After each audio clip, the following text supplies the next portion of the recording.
Hello friends வணக்கம். Welcome to moms உலகம் தமிழ். இப்போ தான் நீங்கள் என்னோட சேனலை ஃபஸ்ட் டைம் பார்க்குறீங்கன்னா மறக்காமல் சப்ஸ்கிரைப் பண்ணிக்கோங்க. இப்போ நம்ம மளிகை சாமான்லாம் நேற்று போட்டிருந்தோம் வீடியோ.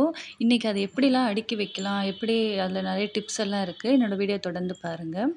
நம்ம புளியை வந்துட்டு எப்போவுமே ஜாடியில் போட்டு வைக்க தான் நல்லாயிருக்கும். நீங்கள் பாட்டிலில் கிளாஸ் பாட்டிலில் கூட போடலாம். ஆனால் பிளாஸ்டிக்கில் மட்டும் ஸ்டோர் பண்ணக்கூடாது. புளியை எனக்கு ஒரு பேக்கெட் தான் தேவைப்பட்டது, எடுத்து வச்சுக்கிட்டேன். அடுத்து பார்த்திங்கன்னா உப்புக்கும் நான் ஒரு ஜாடி வச்சுருக்கேன். ஆனால் உப்பை வந்து நம்ம கட் பண்ணி டைரெக்டாக போடக்கூடாது.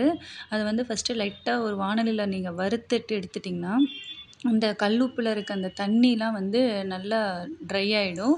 அதுக்கப்புறம் நமக்கு ரொம்ப நாளைக்கு அந்த தண்ணி விட்டா மாதிரி ஆகாமல் இருக்கும். அதனால் இது நல்லா உப்பு வறுக்கட்டும். அதுக்குள்ளே மற்றதெல்லாமே இப்போ எடுத்து வச்சிடலாம். உடச்ச கடலை பார்த்திங்கன்னா ஒரு 250 கிராம் வாங்கியிருந்தோம் இல்லைங்களா. எல்லா பாட்டிலுமே நல்லா நான் முன்னாடியே காலி பண்ணி வாஷ் பண்ணி வச்சுருந்தேன். அது எல்லாத்தையுமே நல்லா க்ளீன் பண்ணிவிட்டு ஒவ்வொன்றா இப்போ நம்ம அதில் ரீஃபில் பண்ணிக்கலாம். உடச்சக்கல நான் சட்னிக்கு, குருமாக்கு இதுக்கெலாம் யூஸ் பண்ணுவேன். அதனால் இந்த ஒரு பாட்டில் ஃபுல்லாக வந்தது. இது ஒரு 1 மந்த்துக்கு இருக்கும். அடுத்து பாசிப்பருப்பு, இதையுமே நான் ஸ்டோர் பண்ணிக்கிட்டேன். இந்த பாட்டில் எல்லாமே நான் அமேசானில் தான் வாங்கியிருந்தேன், ஒரே மாதிரியாக இருக்கணும்னு. அதுக்கப்புறம் பார்த்திங்கன்னா உடைச்ச உளுந்து. இந்த உளுந்து வந்து நான் தாளிக்கிறதுக்கு மட்டும்தான் யூஸ் பண்ணுவேன். அதனால் கண்டிப்பாக எனக்கு இந்த ஒரு பாட்டிலில் போடுற உளுந்து வந்து ஒரு 2 மாதத்துக்காவது கரெக்டாக இருக்கும். இதில் வண்டு வரக்கூடாது அப்படின்னு நினச்சிங்கன்னா நீங்கள் லைட்டாக வறுத்து வச்சுக்கலாம். சோம்பு பார்த்திங்கன்னா டைரெக்டாக நான் பாக்ஸில் போட மாட்டேன். ஏன்னா அதோடய வாசனை போயிடும்ன்ட்டு நான் லைட்டாக வாணலியில் அதையுமே வறுத்து வச்சுருவேன். இப்போ நம்ம வேறு என்ன சாப்பிட்றோம், நான்வெஜ் எதாவது சாப்பிட்றோம், நமக்கு ஜீரணம் ஆகணும்னா நீங்கள் 2 சோம்பு கூட எடுத்து சாப்பிட்லாம். இது மாதிரி நல்லா லைட்டாக வறுத்து வச்சிட்டோம்னா அந்த பச்சை வாசனையும் போகாது, அந்த சோம்போட வாசனை வந்து நல்லாயிருக்கும். இது எல்லாமே க்ளீனாக அதுக்குள்ளே இட்லி பொடி அந்த பாட்டிலை நல்லா க்ளீன் பண்ணி எல்லாத்தையுமே வந்து காலி ஆன உடனே நல்லா வாஷ் பண்ணிவிட்டு எடுத்து வச்சுருவேன். அதுக்கப்புறம் க்ராசரி வாங்கும்போது ஒன்றா தொடச்சி நம்ம அதில் ஃபில் பண்ணி வச்சிட்டோம்னா நமக்கு டீப் க்ளீனிங்கிறது வந்துட்டு ஒரு வேலையாக இருக்காது. நம்ம இந்த மாதிரி செய்யும்போது நம்மளோட கிச்சன்லேருந்து சீக்கிரம் வெளியே வந்தெல்லாம் ஈஸியாக இருக்கும். டீப் க்ளீன் பண்ணுறதுக்கும் ஈஸியாக இருக்கும். அடுத்து கடுகு. இது எல்லாமே காலியாக நான் நல்லா வாஷ் பண்ணி வச்சுட்டேன். மொத்தமாக போட்டு வாஷ் பண்ணணும் அப்படின்றது கிடையாது. இப்போ நல்லா சோம்பு நல்லா வறுபட்டுருச்சு. ஆஃப் பண்ணிவிட்டு உப்புமே சோம்பு 2மே நல்லா ஆற விட்டுருங்க. அதுக்கப்புறம் கடலைப்பருப்பு எல்லாத்தையுமே நல்லா ஃபில் பண்ணி வச்சுட்டுங்க. அஞ்சரை பெட்டியில் வந்து எனக்கு ஆல்ரெடி எல்லாமே இருக்குன்றதுனால இதில் போட்டிருக்கேன். இல்லைன்னா அஞ்சரை பெட்டிலையுமே வந்து என்னென்ன தேவைன்றதை அப்பப்போ மாற்றி ஃபில் பண்ணி வச்சுருவேன். இது பார்த்திங்கன்னா மிளகு நான் கம்மியான அளவு தான் வாங்கினேன். போன மந்த்து வாங்கினது இருக்குது. அதிலேயே போட்டு எல்லாத்துக்குமே ஸ்பூன் போட்டு வச்சுருங்க. தனித்தனியாக ஸ்பூன் இருந்தால் தான் நல்லாயிருக்கும். இப்போ உப்பு நல்லா ஆறிடுச்சு. உப்பு நல்லா அதில் ஃபில் பண்ணிவிட்டு நல்லா பெரிய ஜாடியில் போட்டு வச்சுருவேன். தேவைப்படுறப்ப கொஞ்சமாக எடுத்து குட்டி ஜாடி ஒன்று வச்சுருக்கேன், அதில் போட்டுப்பேன்.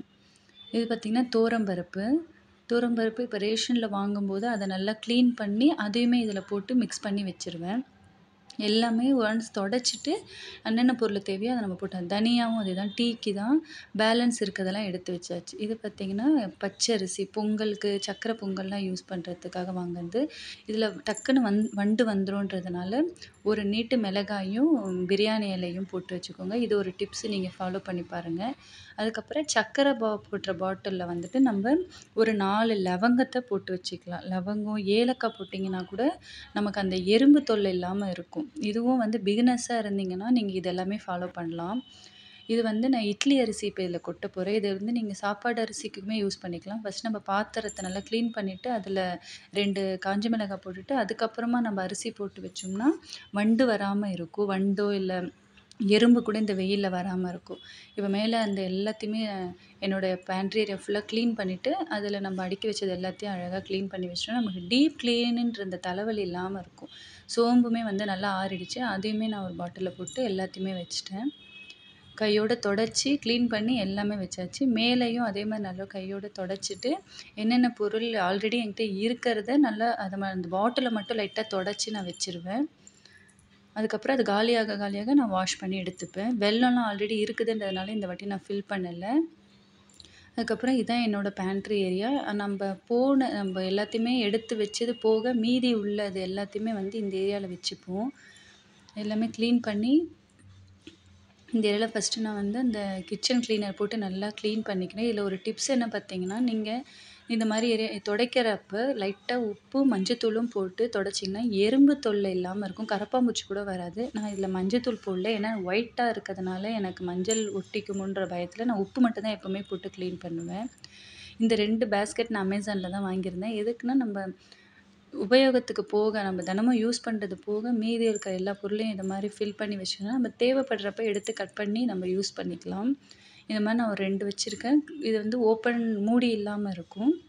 மத்ததெல்லாம் இன்னொன்னு பார்த்தீங்கன்னா, மூடியோட இருக்கும். அதில வந்து ஓப்பன் பண்ணதெல்லாம் கிளிப்பு போட்டு எடுத்து வச்சிருக்கேன். இது எல்லாமே என்னென்ன தேவையோ அந்த டைம் நான் எடுத்துப்பேன். இது எல்லாமே பேண்ட்ரி ஏரியால வைக்கிறதுக்காக நான் வாங்கின பேஸ்கெட்ஸு. இந்த மாரி கிளிப்பும் நான் வாங்கியிருக்கேன். அந்த கிளிப்ல பார்த்தீங்கன்னா, நம்ம போக தனியா, உளுந்தம்பருப்பு என்னென்ன கொட்டுறோமோ அதெல்லாம் போக மீதி இருக்கிறத அந்த மாரி கிளிப்ல போட்டுட்டு வச்சுட்டிங்கன்னா, உங்களுக்கு கீழயும் சிந்தாது. அ வா கெட்டு போகாமயும் இருக்கும். இது வந்து க்ளோஸ்டு பாக்ஸு. இந்த பாக்ஸில ஓப்பன் பண்ணது எல்லாத்தையுமே இதில வச்சு நல்லா ஃபில் பண்ணி எடுத்து வச்சுருவேன். இந்த கருப்பு உளுந்தெல்லாம் போன மந்த் வாங்கினேன். கஞ்சிக்காக யூஸ் பண்ணுவோம். இந்த ராக் சால்ட்டுமே நான் சூப் அதுக்கெல்லாம் யூஸ் பண்ணிப்பேன்.